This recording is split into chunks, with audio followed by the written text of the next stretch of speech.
This is a story about love, after everything. Tell me where you're watching from. Enjoy the story. Some people think respect comes with money, the older woman said, her voice carrying just enough to turn heads. But in places like this, it clearly doesn't reach the staff.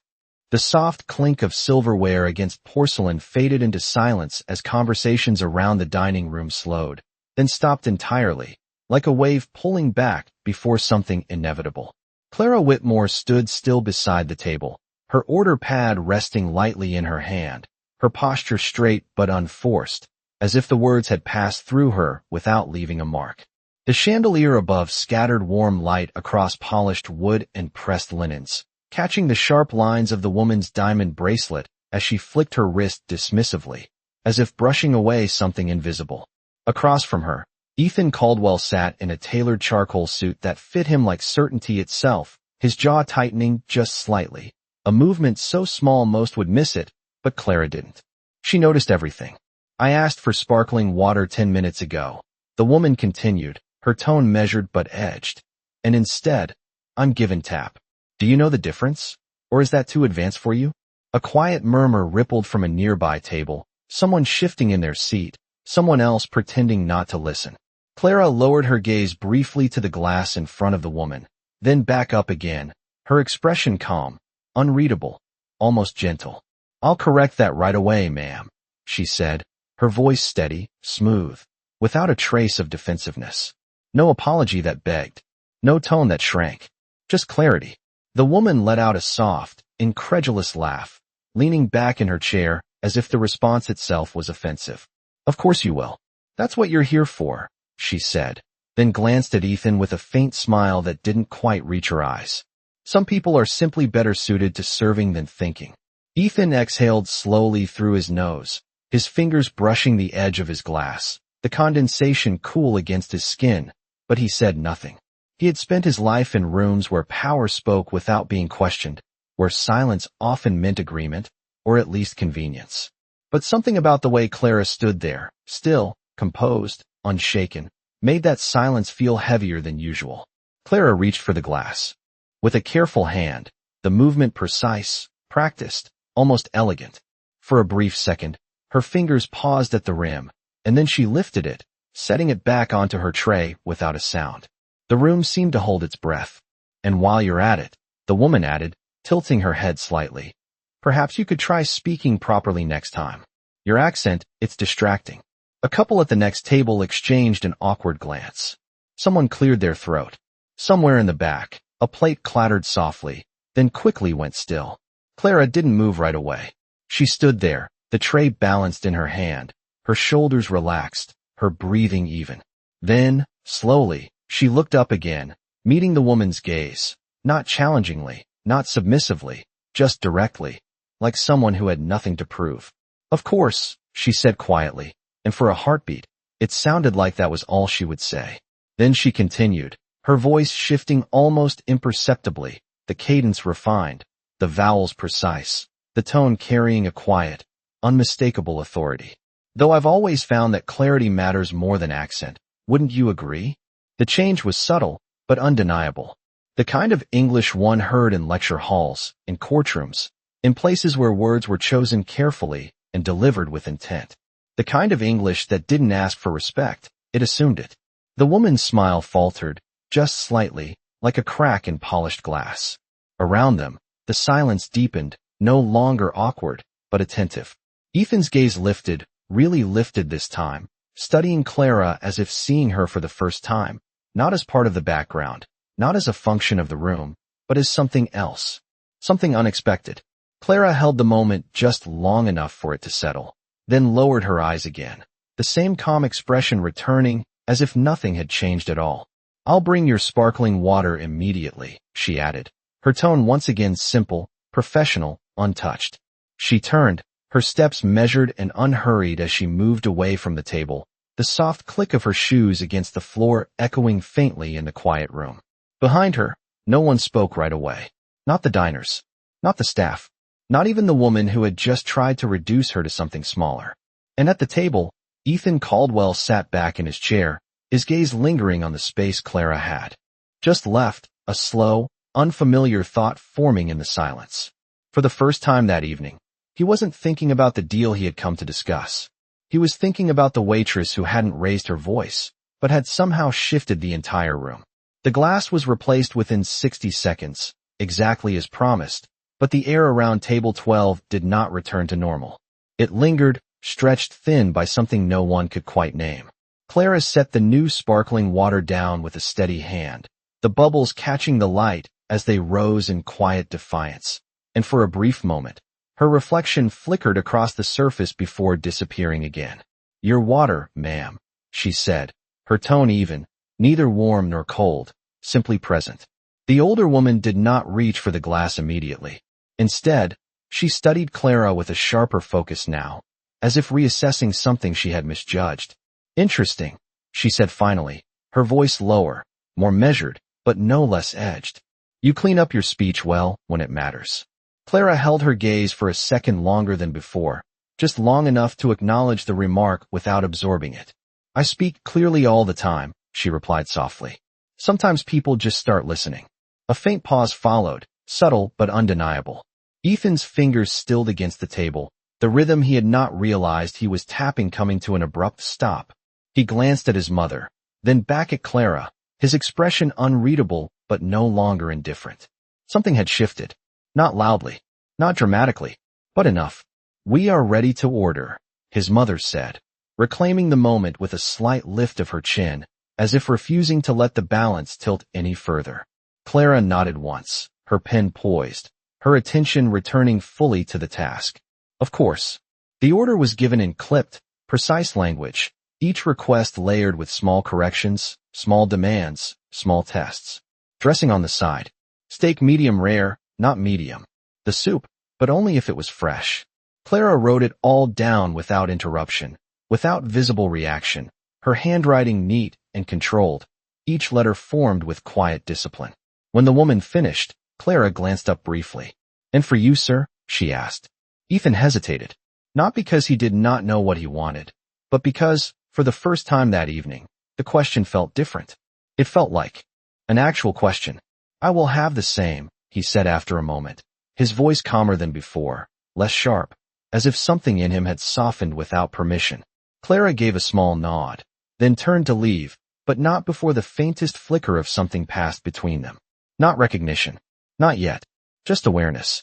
As she moved through the dining room, the quiet followed her, not as silence, but as attention. A man at the bar watched her with a thoughtful expression. A couple near the window leaned closer to each other, whispering in low voices. Even the staff behind the counter seemed to move a little more carefully, as if the room itself had adjusted its rhythm around her. In the kitchen, the noise returned in full force. Orders called. Pans clattered. Steam hissed against metal. Clara stepped into it without hesitation, placing the ticket down with practiced precision. "Table 12, she said, her voice steady over the noise. "2 steaks, medium rare. Dressing on the side. Soup if it is fresh." The chef glanced at the ticket, then at her. "That is the Caldwell table," he said, wiping his hands on a towel. Clara gave a slight nod. "I am aware." He studied her for a second, then smirked faintly.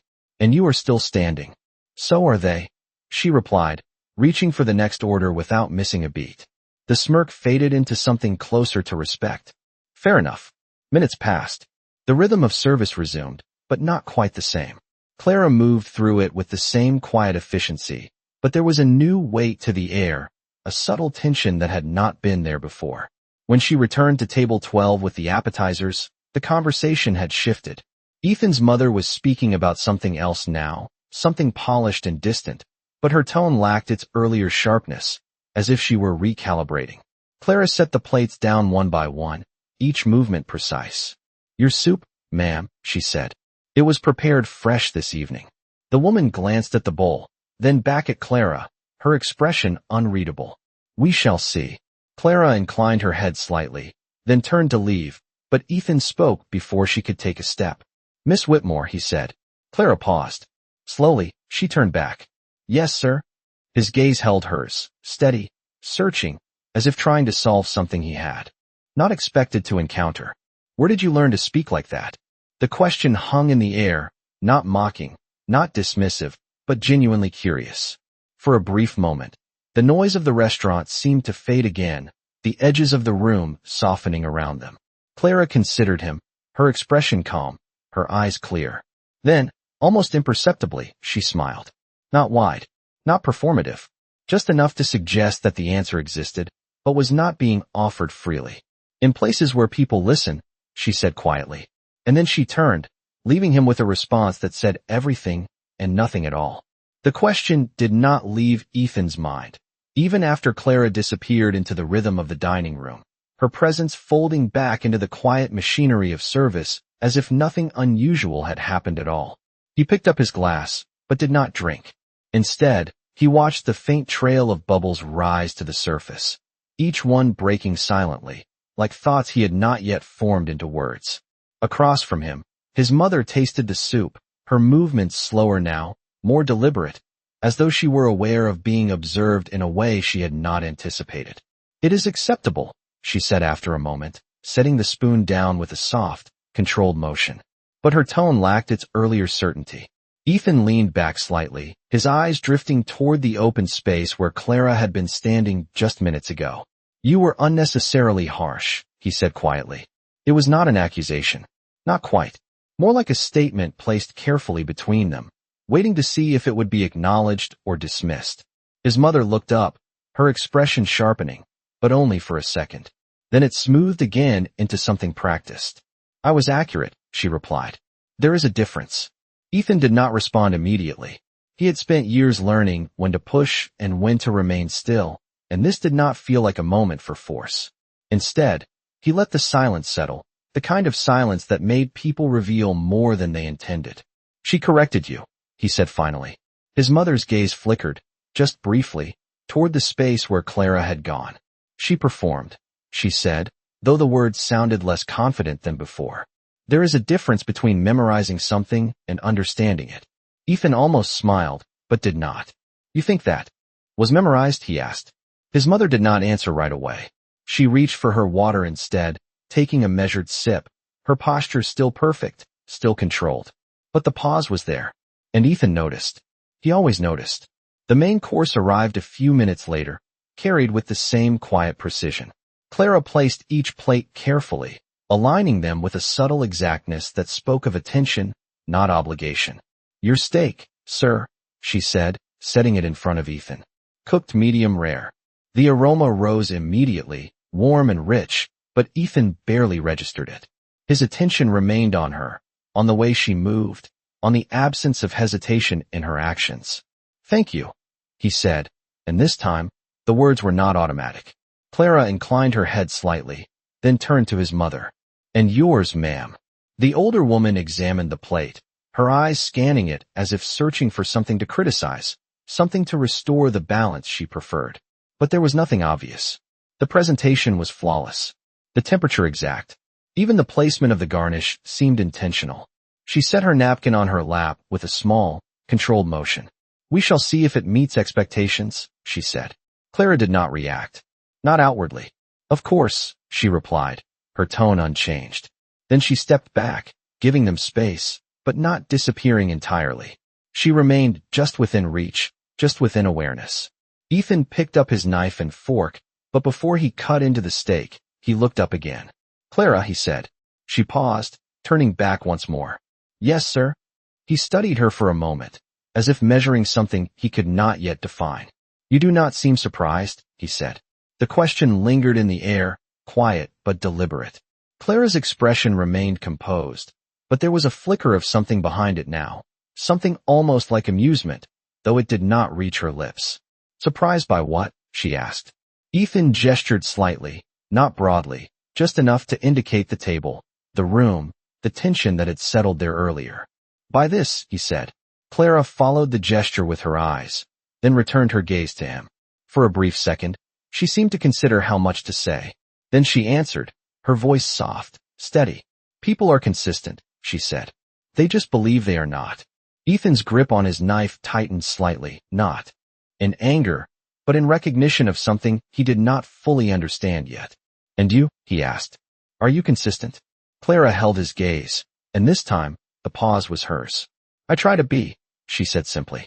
Then, With the same quiet control she had maintained all evening, she stepped back and moved away, leaving behind not just a table, but a question that did not have an easy answer.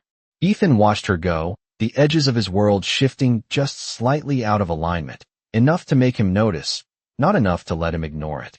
And for the first time in a long time, he was not entirely certain he was the one in control of the conversation anymore. The knife pressed gently into the steak, but Ethan did not cut all the way through. His attention had already shifted, not to the meal, not to the conversation at the table, but to the absence Clara had left behind, an absence that felt strangely present, like a question lingering just out of reach. Around him, the restaurant slowly returned to its natural rhythm, the low hum of conversation rising again, the soft clinking of glasses and plates rebuilding the illusion that nothing unusual had happened. But something had, and he could feel it. His mother adjusted her posture slightly, her movements still precise, still controlled, but there was a faint stiffness now, a subtle awareness that had not been there before. "You are distracted," she said, her tone composed, though not entirely neutral. Ethan glanced down at his plate, then back up again. "Am I?" he replied, not quite denying it. She studied him for a moment, her gaze sharp, searching. "It is unlike you," she said. "You usually separate environment from objective." Ethan almost smiled at that. It sounded like something he would say in a boardroom, something he had said many times.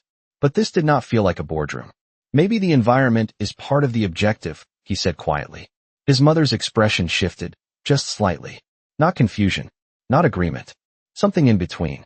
"Do not let novelty cloud your judgment," she said. "People can present themselves in many ways." Ethan leaned back in his chair, his fingers resting lightly against the edge of the table. "So can we," he replied. The words landed softly, but they did not disappear. His mother did not respond immediately. Instead, she returned her attention to her plate, cutting into the steak with careful precision, as if the act itself could restore control. But the silence between them had changed. It was no longer comfortable. It was aware. Across the room, Clara moved between tables with the same steady pace, her attention shifting seamlessly from one guest to another, each interaction handled with quiet efficiency. A couple near the window thanked her with a smile. A man at the bar nodded in acknowledgement as she refilled his drink. She responded to each with the same composed presence, never lingering, never rushing, as if she understood exactly how much of herself to offer and when to withdraw it. But every so often, almost without intention, her gaze would flicker back toward table 12. Not long, not obvious, just enough to confirm that the energy there had not settled yet. In the kitchen, the pace had slowed slightly, the peak of service passing into something more manageable. The chef glanced toward the dining room, then back at Clara as she stepped in to pick up another order. "They are still talking," he said, his tone half curious, half impressed. Clara placed the tray down, adjusting the plates with small, precise movements. "People usually do," she replied. He let out a quiet laugh. "Not like that," he said. "Not after something like that." Clara did not answer. She did not need to.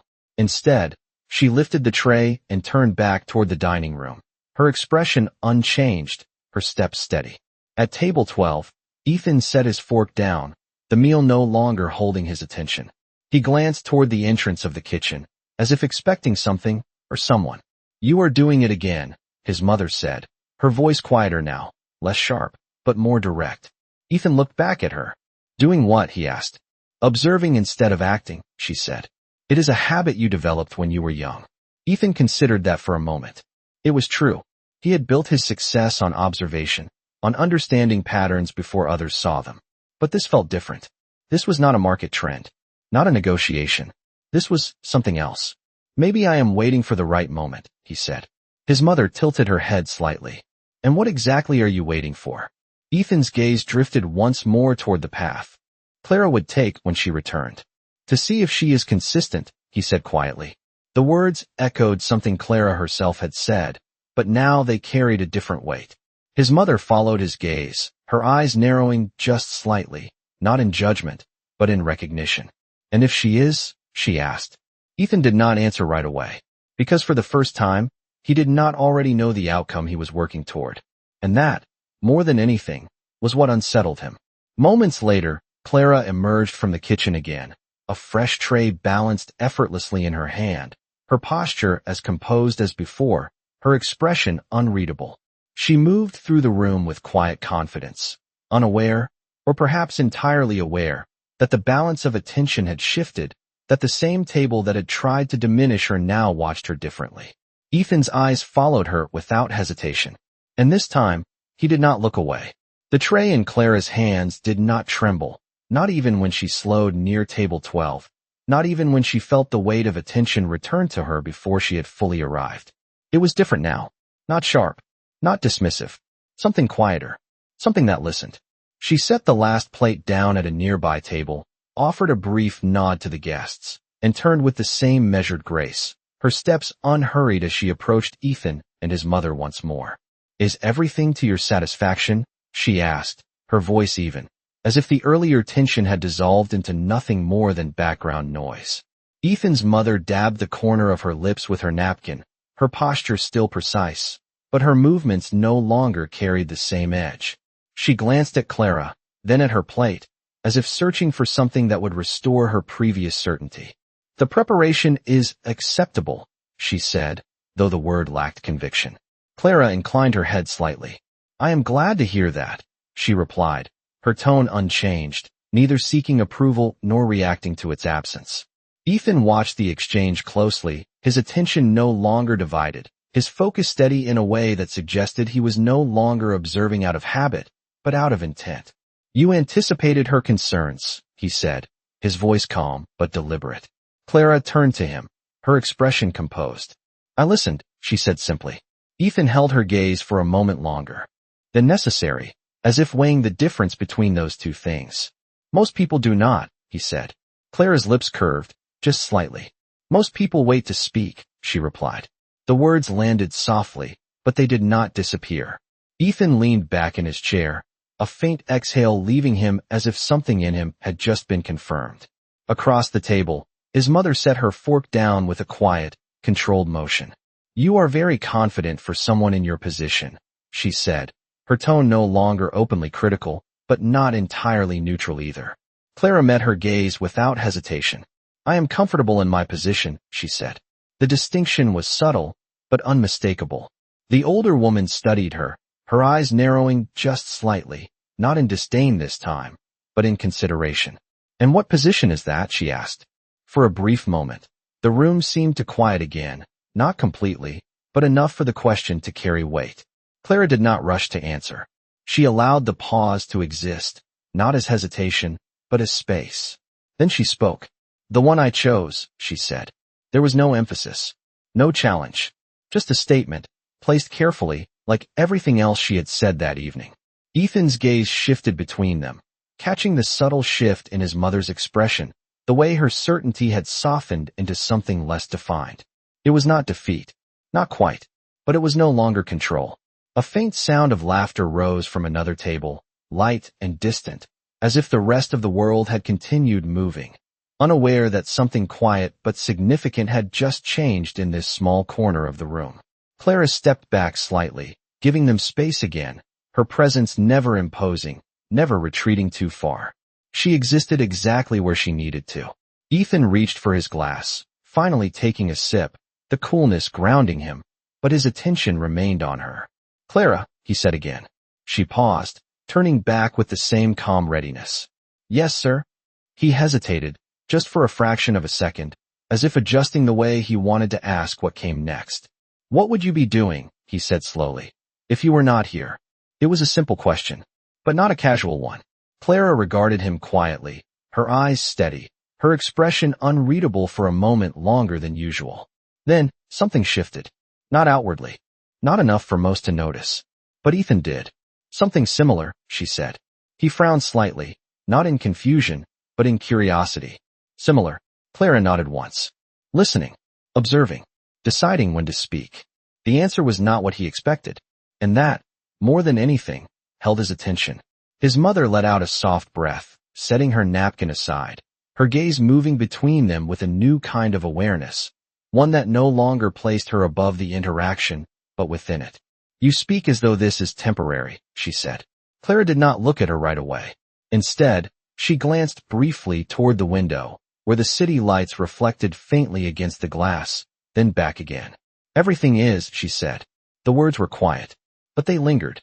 Ethan felt something shift again, deeper this time, not just curiosity, not just interest, but something closer to respect, though he had not yet decided to call it that. Clara gave a small nod, signaling the end of the exchange without needing to say so, and turned once more, her steps carrying her back into the rhythm of the room, leaving behind a silence that no longer felt empty. At the table, Ethan Caldwell sat still for a moment, his usual certainty replaced by something far less familiar. He was not in control of this conversation, and for the first time in a long time, he was not sure he wanted to be. The check arrived without ceremony, placed gently at the edge of the table as if it were just another part of the evening, not the quiet marker of something that had already shifted beyond it. Clara did not linger after setting it down.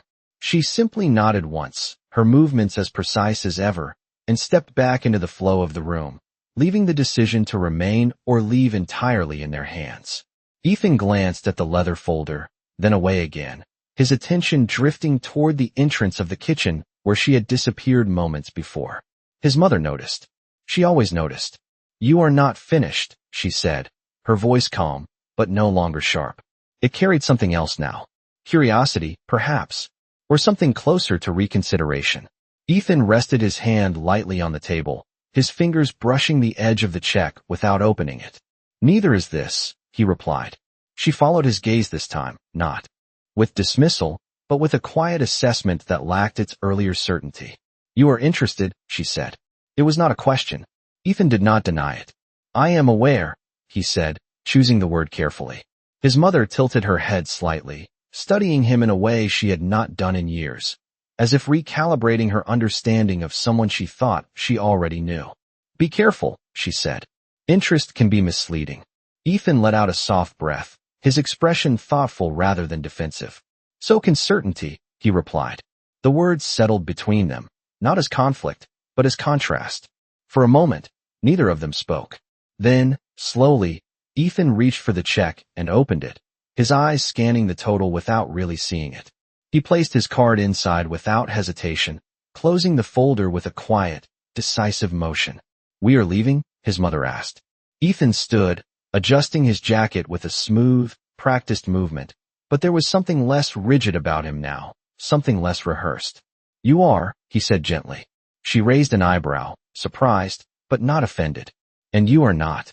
Ethan glanced toward the kitchen once more, then back at her. "Not yet," he said. For a brief moment, she considered arguing. It was instinctive, familiar. But then she paused, something in his tone, in his posture, in the quiet certainty of his decision, stopping her before the words formed. Instead, she rose from her chair, smoothing her jacket with careful precision. "Do not take too long," she said, her voice softer now, less directive, more observational. Ethan gave a small nod. "I will not." She studied him for one last second, then turned, her steps measured as she made her way toward the exit, the faint click of her heels fading into the background noise of the restaurant. Ethan remained standing for a moment, watching her leave, not out of obligation, but out of habit. Then, when the door closed behind her and the space she occupied shifted into something quieter, he turned back toward the room. The restaurant felt different without her presence at the table. Lighter, perhaps, or simply more honest. He walked slowly toward the bar, his steps unhurried, his eyes scanning the room with a focus that was no longer detached. He was not observing for advantage now. He was looking for her. Clara emerged from the kitchen. A moment later, a tray balanced effortlessly in her hand, her expression unchanged, as if the evening had not asked anything unusual of her at all. She moved toward another table, setting down drinks with the same quiet precision, offering a brief smile that felt genuine, but contained. Ethan waited. He did not interrupt. He did not call out. He simply stood there, patient in a way that would have been unfamiliar to him even hours ago. When she finished and turned, their eyes met again. This time, there was no table between them. No roles. No distance measured by service or status. Just two people standing in the same space. Clara walked toward him, her steps steady, her posture relaxed, but attentive. "Is there anything else you need, sir?" she asked, her tone consistent, professional, but no longer distant. Ethan shook his head slightly, a faint smile touching his expression for the first time that evening. No, he said. Then, after a brief pause, he added, but I would like to ask you something. Clara held his gaze, her eyes clear, unreadable for a moment. That depends on the question, she replied. Ethan let out a quiet breath, as if acknowledging the balance she maintained so effortlessly. When does your shift end? He asked. The question was simple, but it carried weight. Clara did not answer immediately. She glanced briefly at the clock near the bar, then back at him. In about 30 minutes, she said. Ethan nodded once, as if that was exactly the answer he had expected. Then I will wait, he said. Clara studied him for a moment longer, something flickering behind her composed expression, not surprise, not hesitation, but something closer to recognition. Then, slowly, she inclined her head. People usually do not, she said quietly. Ethan's smile deepened, just slightly. I am not most people, he replied. Clara held his gaze for one last second, then turned, returning to her work with the same quiet confidence, leaving him standing there, not in control of the moment, but willingly part of it. And for the first time that evening, waiting did not feel like a loss of time. It felt like the beginning of something he did not yet understand. Time moved differently when someone chose to wait. It did not rush. It did not drag. It simply unfolded, one quiet second at a time. Ethan Caldwell stood near the bar, his posture relaxed but intentional, his attention shifting occasionally toward the entrance of the kitchen, then back to the subtle rhythm of the restaurant. He noticed things now. Small things. The way a server adjusted a glass before setting it down. The way a couple leaned closer when they laughed, lowering their voices as if protecting something private. The way Clara moved through it all, never hurried, never idle, always exactly where she needed to be. He checked his watch once, out of habit, then slipped his hand back into his pocket as if dismissing the gesture entirely. 30 minutes did not feel like a delay. It felt earned. Across the room, Clara finished clearing a table, stacking plates with careful precision, her movements fluid, almost effortless. A coworker passed by, brushing her shoulder lightly. You have an admirer, the woman whispered with a quiet grin, nodding subtly toward the bar. Clara did not turn right away. She did not need to. She already knew. People observe what they are not used to. She replied calmly, lifting the tray without shifting her expression. The coworker raised an eyebrow. And what is he not used to? Clara's lips curved faintly. Waiting, she said. The coworker let out a soft laugh, shaking her head. Well, he is doing it, she said, glancing again toward Ethan. Clara did not answer. Instead, she carried the tray back into the kitchen, her steps steady, her thoughts quieter than usual, but not unsettled. Just aware. The final stretch of her shift passed without interruption. Orders completed. Tables cleared. The hum of the restaurant softened as guests began to leave, coats collected, conversations fading into the night outside. The lights dimmed slightly, not enough to change the atmosphere, just enough to signal that the evening was closing. Ethan remained where he was. He did not pace. He did not check his phone. He simply waited, his presence no longer out of place, but part of the space itself. When Clara finally stepped out from the back hallway, her apron folded neatly over her arm, her hair slightly loosened from the long hours, the room felt different again. Not because she changed it, but because he noticed her now, without distraction, without interruption. She approached him with the same measured calm, stopping just close enough to speak without raising her voice. You waited, she said. It was not a question. Ethan nodded once, his expression steady, but softer than before. I said I would, he replied. Clara studied him for a moment, her eyes searching not for status, not for wealth, but for consistency. Then she gave a small, almost imperceptible nod, as if confirming something for herself. Most people say many things, she said. Few follow through. Ethan allowed a faint smile to surface. Then I suppose I am already ahead, he said. Clara tilted her head slightly, the hint of amusement returning. That depends on where you think you are going, she replied. The words lingered, light but precise. Ethan exhaled quietly, not out of frustration, but out of recognition. She did not make this easy. And that was exactly why he stayed. Walk with me, he said after a moment, gesturing subtly toward the exit. No reservations. No expectations. Just a conversation. Clara glanced toward the door, where the city lights flickered faintly through the glass, then back at him. For a brief second, the decision balanced between them, unspoken but understood. Then she nodded. All right, she said simply. They stepped outside together, the cool night air wrapping around them, carrying the distant sound of traffic and the quiet hum of a city that never fully slept. The sidewalk stretched ahead, illuminated by streetlights spaced evenly along the road, each one casting a soft pool of light that faded into the next. Ethan adjusted his jacket slightly, the crisp fabric shifting as he exhaled, his breath visible for just a moment in the cool air. Clara walked beside him, her pace unhurried, her presence grounded in a way that did not demand attention, but held it anyway. For a few steps, neither of them spoke. The silence was not empty. It was comfortable, unforced. Ethan broke it first. You could have answered my question earlier, he said, his voice calm, curious. Clara glanced at him briefly, then back ahead. I did, she replied. Just not in the way you expected. Ethan let out a quiet breath, almost a laugh, but not quite. You do that often, he said. Clara's lips curved again, just slightly. People expect answers, she said. I prefer understanding. Ethan looked at her then, really looked, as if trying to align what he saw with what he knew, and realizing those things did not quite match. And what do you understand about me? He asked. Clara slowed her steps just a fraction, considering the question, not rushing to fill the space. Then she answered, her voice soft, but certain. You are used to control, she said. But you are curious enough to step outside of it. Ethan absorbed that, the accuracy of it settling deeper than he expected. And is that a good thing? He asked. Clara glanced at him again, her expression unreadable for a moment, then clearer. It depends on what you are willing to lose, she said. The city lights flickered across his face as he processed that, the meaning not immediate, but undeniable. He did not respond right away, because for the first time in a long time, he was not calculating the outcome. He was simply present. And beside him, Clara Whitmore walked forward, not leading, not following, but moving at the same pace, as if whatever came next would not be decided by one of them alone. The city did not slow down for them, but it seemed to make space.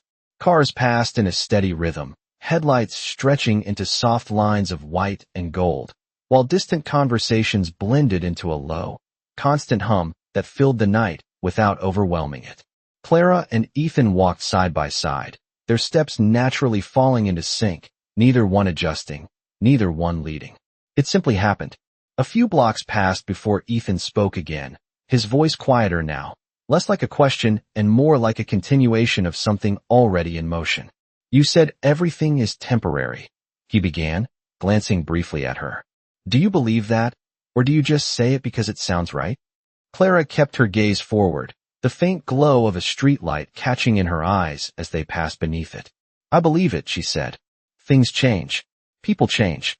Even certainty changes. Ethan considered that, his hands resting loosely in his coat pockets, his posture no longer guarded, just present. And you are comfortable with that? He asked. Clara let out a soft breath, not quite a sigh, more like an acknowledgement. Comfort is not the goal, she said. Understanding is. They crossed the street, the light shifting from red to white just as they reached the curb, the timing effortless, unforced. Ethan glanced at the signal, then back at her. You make everything sound intentional, he said. Clara's lips curved faintly. It usually is, she replied. A slight pause followed, not empty, just open.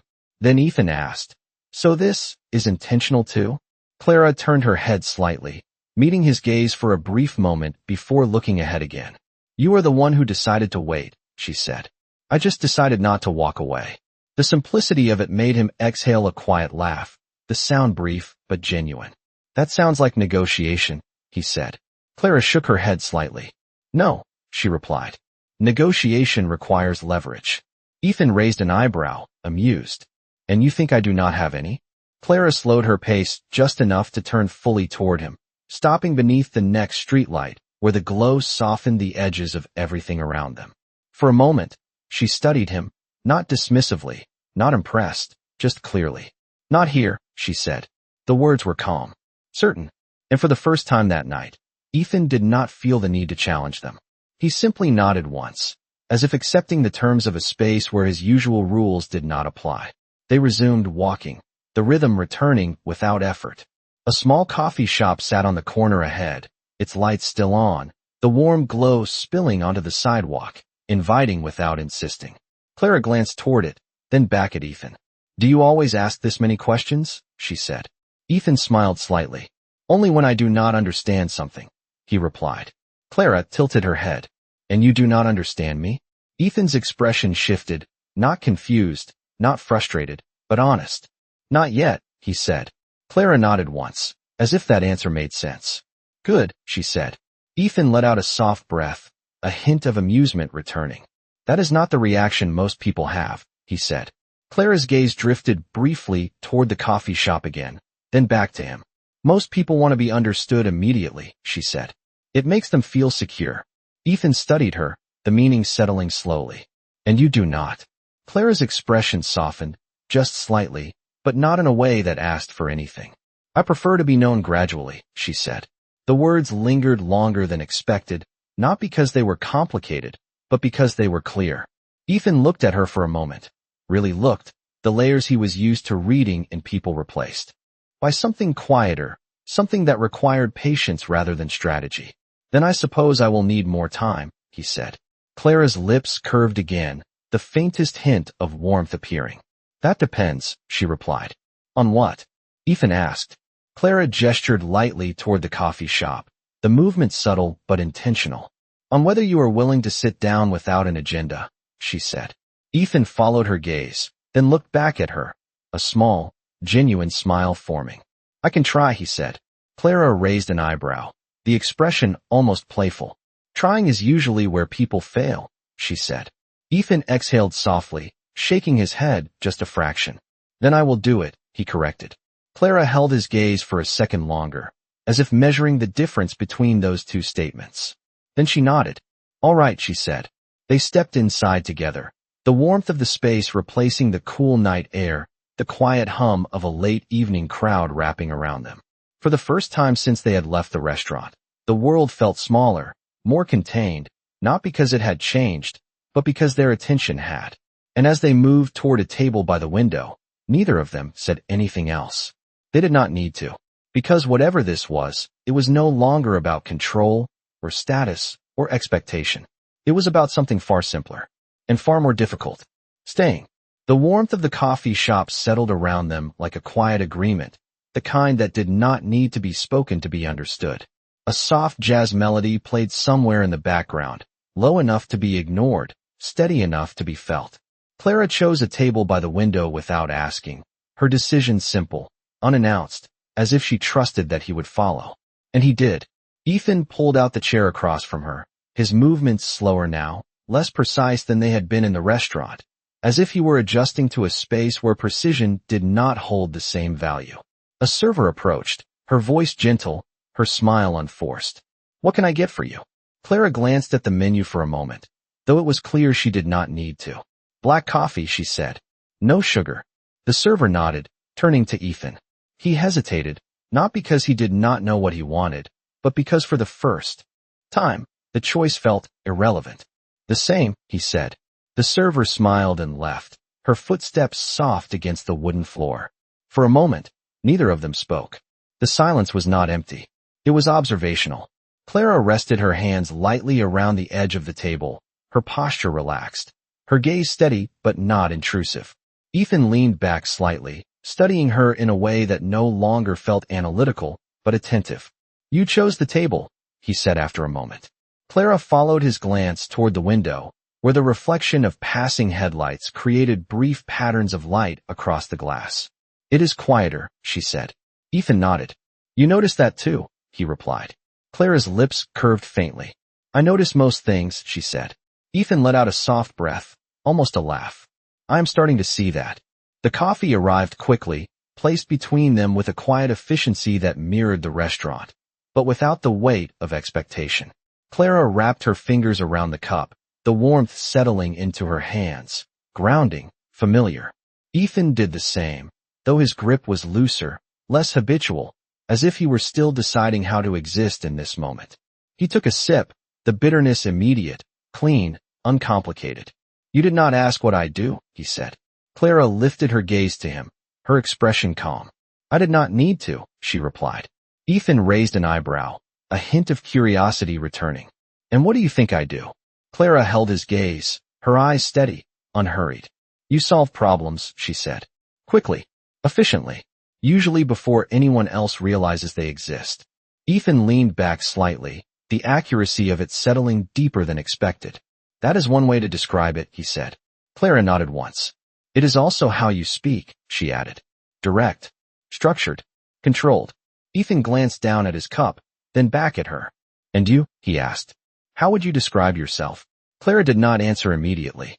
She took a small sip of her coffee, her eyes lowering for a moment, as if the question required consideration, not because she did not know the answer, but because she was deciding how much of it to give.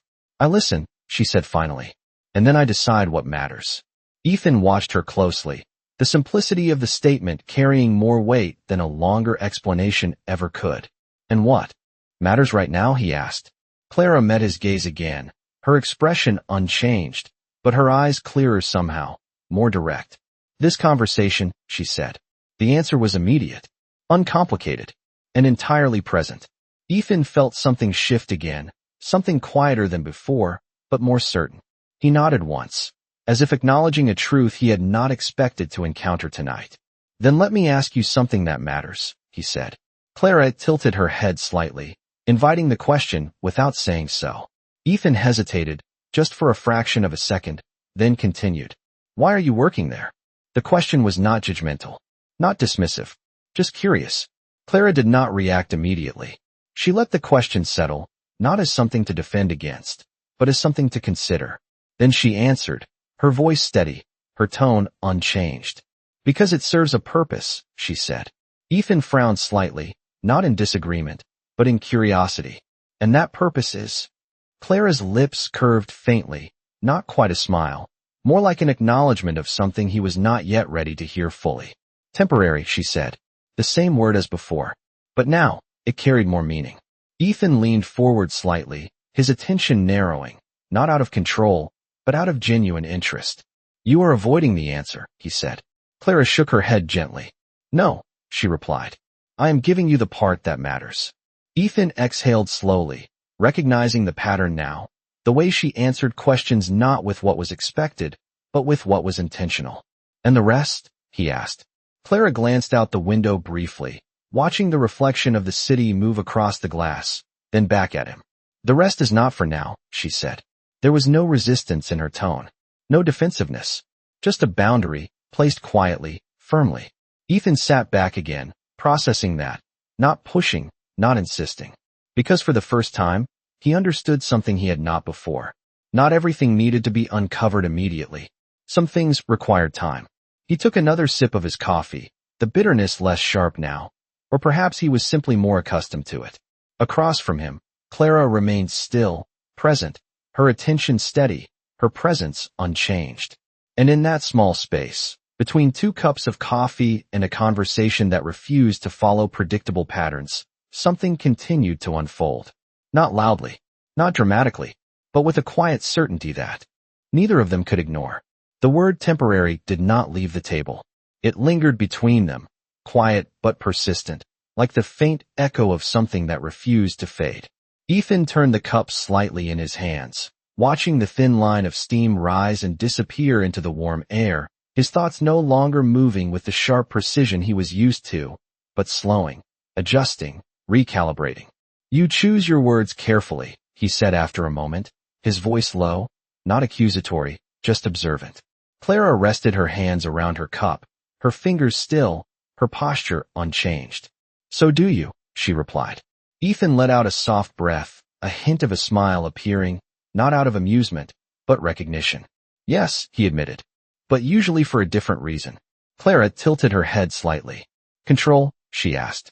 Ethan did not hesitate this time. Yes. The honesty sat between them, unguarded, unfiltered, and for the first time that evening, it did not feel like a disadvantage. Clara studied him for a brief second, her expression steady, then nodded once, as if confirming something she had already suspected. Most people use control to feel secure, she said. You use it to feel certain. Ethan leaned back slightly, the distinction settling into place. And you think those are different? He asked. Clara's lips curved faintly. Very, she said. The answer was simple, but it carried weight. Ethan glanced toward the window again, watching as a car passed, its headlights briefly illuminating the glass before fading into the distance. Certainty requires information, he said. And I have learned to gather it quickly. Clara took a small sip of her coffee, her gaze lowering for just a moment, then returning to him. And what happens when the information is incomplete? She asked. Ethan paused. Not long, but long enough to matter. Then I make a decision anyway, he said. Clara nodded slowly. Exactly, she replied. That is where control becomes assumption. The word landed gently, but it did not disappear. Ethan's fingers tightened slightly around the cup, not in tension, but in awareness. You think I am making assumptions about you, he said. Clara did not answer immediately. She did not rush to correct him or agree. Instead, she let the silence exist, then spoke. I think you are trying not to, she said. Ethan exhaled quietly, the faintest trace of a laugh escaping, though it held no humor.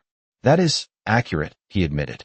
Clara's expression softened, not visibly, but enough to shift the tone of the space between them. That is rare, she said.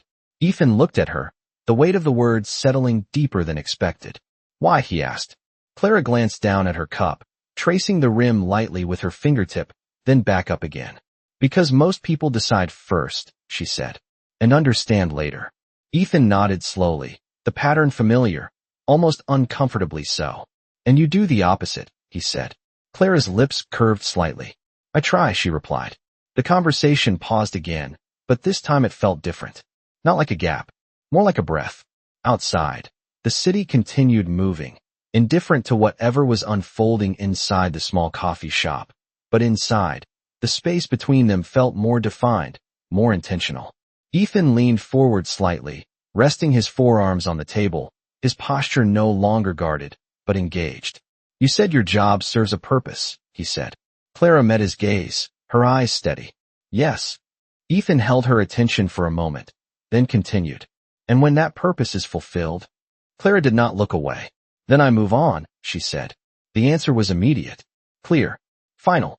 Ethan studied her, the certainty in her voice different from his own, less rigid, more grounded. Without hesitation, he asked. Clara considered that for a second. With understanding, she replied. Ethan let out a quiet breath, the distinction settling into place once again. You make everything sound simple, he said. Clara shook her head slightly. It is not simple, she said. It is just clear. The difference hung in the air, subtle but undeniable. Ethan leaned back again, absorbing that, his usual instinct to analyze replaced by something quieter, something that did not require immediate resolution. So what is the purpose? He asked finally. Clara's gaze held his, her expression unchanged, but her eyes revealing just a fraction more than before. Right now, she said. Ethan nodded once. Clara glanced briefly at the window, then back at him, her voice steady, her tone certain. To remind people that they are not the only ones who can choose, she said. The words settled into the space between them, not loud, not dramatic, but firm. Ethan felt something shift again, deeper this time, not just curiosity, not just interest, but something closer to respect. Though he still did not name it. He looked at her, really looked, the layers he was used to reading replaced by something that required patience, attention, and something he had not practiced in a long time. Letting go of the need to know everything immediately. He picked up his cup again, taking a slow sip, the bitterness now familiar, almost grounding. Across from him, Clara remained still, present, her attention steady, her presence unchanged. And in that quiet, measured space, something continued to unfold, not because either of them forced it, but because neither of them walked away. The coffee had grown cooler, but neither of them noticed. Time no longer moved in minutes. It moved in understanding, in pauses that carried meaning, in words that were chosen instead of spoken by habit. Ethan rested his hand against the table, his fingers no longer restless, his posture no longer calculated. Across from him, Clara remained exactly as she had been all evening. Still, present, unmoved by anything except what mattered. You said people are not the only ones who can choose. Ethan said quietly, his gaze steady. Clara nodded once, her expression unchanged. Yes. Ethan leaned forward slightly, his voice lowering just enough to match the intimacy of the moment. So what are you choosing right now? Clara did not answer immediately. She let the question settle, not because she needed time, but because she understood the weight behind it. Then she spoke. To stay, she said. The simplicity of the answer carried more than explanation ever could. Ethan held her gaze, the word echoing in a way that felt unfamiliar, not because it was complicated, but because it was intentional. And if you chose differently? He asked. Clara's lips curved faintly, not quite a smile, but something close. Then I would not be here, she said. The clarity of it left no room for interpretation. Ethan exhaled slowly, a quiet acknowledgement of something he could not control, and for once, did not try to. Outside, a car passed, its headlights reflecting briefly across the window before fading into the night. Inside, the space between them remained unchanged. Not tense, not uncertain, just deliberate. Ethan glanced down at his cup, then back up again. You are not impressed, he said. It was not a complaint, just an observation. Clara tilted her head slightly, considering the statement before responding. By what? She asked. Ethan met her gaze directly. By who I am, he said.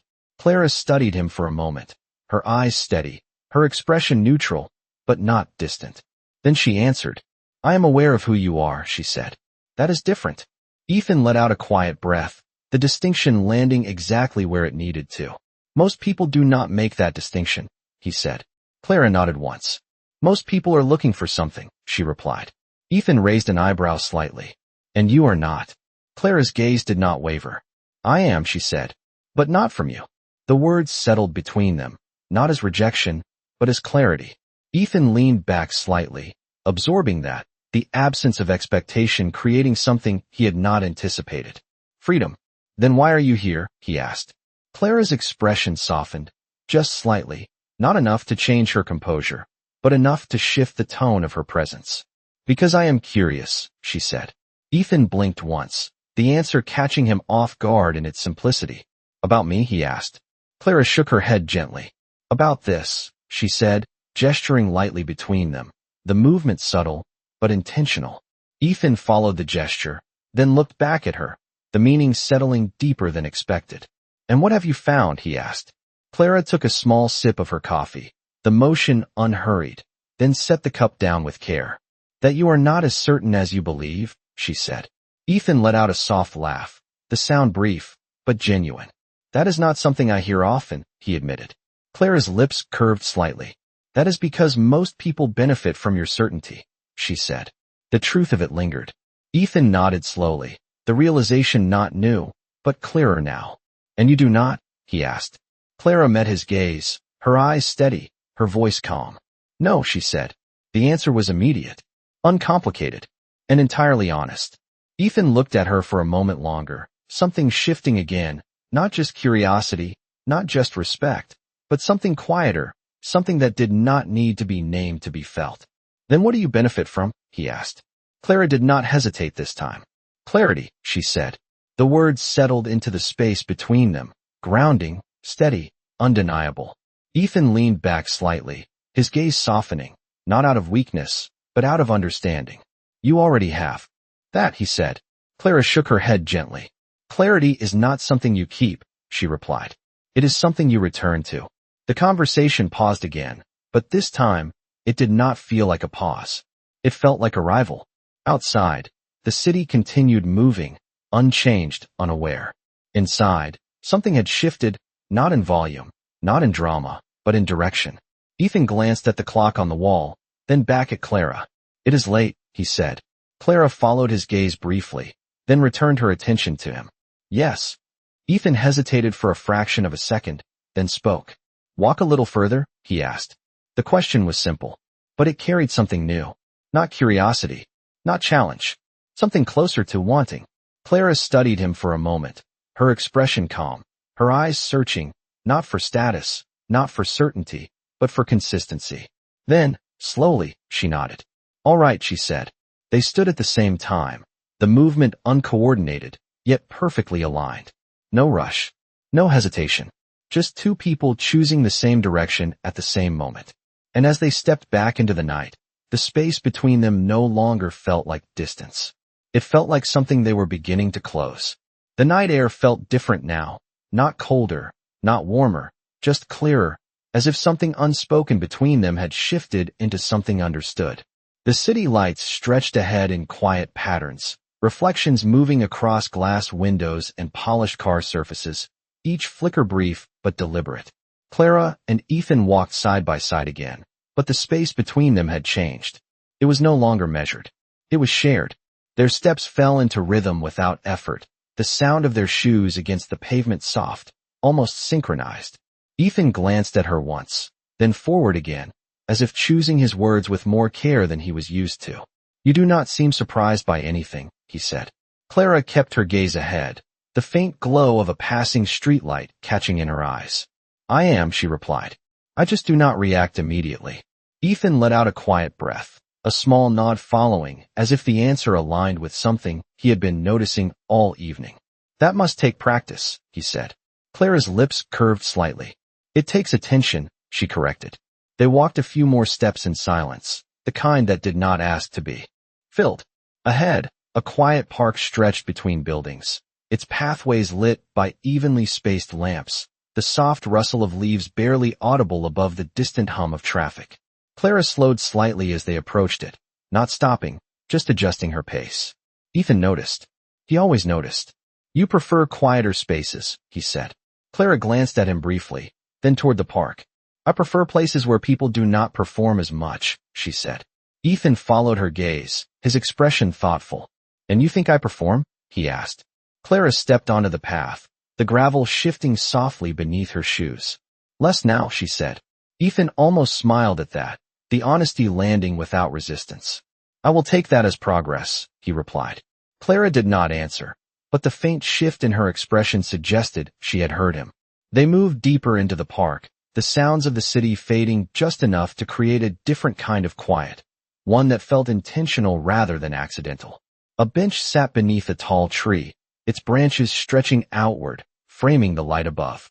Clara paused there, not dramatically, just enough to acknowledge the space. Ethan stopped beside her, his hands slipping into his coat pockets, his posture relaxed, but attentive. For a moment, neither of them spoke. The silence felt complete, not empty. Then Ethan broke it, his voice lower now, more personal. "You have not asked me anything," he said. Clara turned her head slightly, her gaze meeting his. "I have," she replied. Ethan frowned faintly, curiosity returning. "Not directly," he said. Clara nodded once. "Direct questions are easy to answer," she said. "Indirect ones are harder to avoid." Ethan let out a soft breath, the logic settling into place. "So what have you learned?" he asked. Clara studied him for a moment, her eyes steady, her expression calm. "That you are trying," she said. Ethan tilted his head slightly. "Trying to what?" he asked. Clara's gaze did not waver. "To understand something you cannot control," she said. The words were quiet, but precise. Ethan looked at her for a moment longer, the truth of it settling deeper than expected. "And is that a mistake?" he asked. Clara shook her head gently. "No," she said. "It is just unfamiliar." The distinction lingered. Ethan leaned back slightly against the bench, his gaze lifting briefly toward the branches above, then returning to her. "You are not unfamiliar," he said. Clara raised an eyebrow slightly, the faintest hint of humor returning. "No," she asked. Ethan shook his head once. "No," he said. "You are just not predictable." Clara's lips curved again, a quiet acknowledgement. "That tends to happen when people are not trying to be," she said. Ethan studied her, the simplicity of her presence carrying more weight than anything he had encountered in a long time. "Most people try very hard to be something," he said. Clara nodded slightly. "And most people are exhausted because of it," she replied. The truth of it settled into the space between them, not heavy, but clear. Ethan pushed himself slightly off the bench, standing straighter, his attention fully on her now. "You are not," he said. Clara met his gaze, her expression steady. "No," she said. Ethan took a small step closer, not enough to invade her space, just enough to reduce the distance between them. "That is rare," he said. Clara did not step back. She did not step forward. She simply remained where she was, her presence unchanged. So is someone willing to notice, she replied. The words lingered, quiet but undeniable. Ethan felt something settle, not a realization, not a decision, but something simpler. A certainty that did not come from control, but from recognition. He held her gaze for a moment longer, then spoke, his voice softer than it had been all evening. I do not want this to be temporary, he said. Clara did not react immediately. She let the words exist, not rejecting them, not accepting them, just allowing them to be heard. Then she answered, her voice calm, her tone unchanged. That is not something you decide alone, she said. Ethan nodded once, the truth of it clear, undeniable. Then I am willing to find out, he said. Clara studied him for a moment longer, her eyes searching, not for status, not for certainty, but for something far simpler. Consistency. And for the first time that evening, she did not look away immediately. She stayed, just a moment longer. And in that moment, something shifted, not in the world around them, but in the quiet space they had created together, where control no longer defined the outcome, and understanding was no longer something to reach for, but something they were already beginning to share. The moment did not rush forward. It stayed, suspended between them, quiet and deliberate, as if even time understood that something meaningful should not be forced. Ethan did not move closer. Clara did not step away. They remained exactly where they were, under the soft glow of the park light, the city continuing in the distance, unaware that something subtle but irreversible had already begun to take shape. A faint breeze moved through the branches above, carrying with it the soft rustle of leaves, a sound so gentle it almost felt like a response. Clara was the first to shift, not stepping back, not breaking the moment, but simply turning her gaze toward the path ahead, her posture still calm, still grounded. It is late, she said quietly. Ethan nodded, though his eyes remained on her for a second longer, as if committing the moment to memory before letting it move forward. It is, he agreed. They began walking again, not because the moment had ended, but because it had changed. The space between them no longer needed to hold tension. It held something steadier now, something chosen.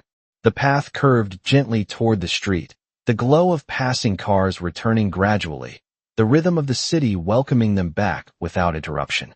You said this is not something I decide alone, Ethan said after a few steps, his voice softer now, less about questioning and more about understanding. Clara nodded once, her gaze forward. Yes. Ethan slipped his hands into his coat pockets, his shoulders relaxed, his pace matching hers without effort. Then what does it depend on? He asked. Clara slowed slightly, just enough to turn her head toward him, her expression composed, but more open than before. On whether you are still here when it is no longer new, she said. The words were simple, but they carried weight. Ethan absorbed them without interruption, the meaning settling deeper than anything else she had said that night. And if I am? He asked. Clara held his gaze for a moment, her eyes steady, searching not for promise, not for certainty, but for something quieter. Consistency. Then we will see, she said. There was no finality in her tone, no conclusion, just possibility. They reached the edge of the park, the sidewalk stretching ahead once more, the lights brighter now, the sounds clearer. A cab passed slowly, its headlights casting a brief glow across them before. Continuing down the street. Ethan glanced at it, then back at Clara. Can I see you again? He asked. The question was direct, but it was no longer about control. It was about choice. Clara did not answer immediately. She let the question exist, not as something to evaluate, but as something to understand. Then she spoke. You can, she said. Ethan's expression softened, just slightly, the answer landing exactly where it needed to. When he asked. Clara's lips curved faintly, a quiet hint of something warmer than before. When you are not trying to figure me out, she replied. Ethan let out a soft breath, a small, genuine smile appearing. That might take time, he admitted. Clara nodded once. Good, she said. That means it will be real. The simplicity of it settled between them, not as a challenge, but as an agreement neither of them needed to formalize.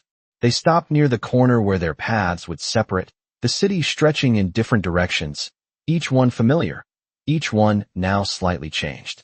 Ethan hesitated for a fraction of a second, then spoke again, his voice quieter than before, but more certain. I will not go back to the restaurant tomorrow, he said.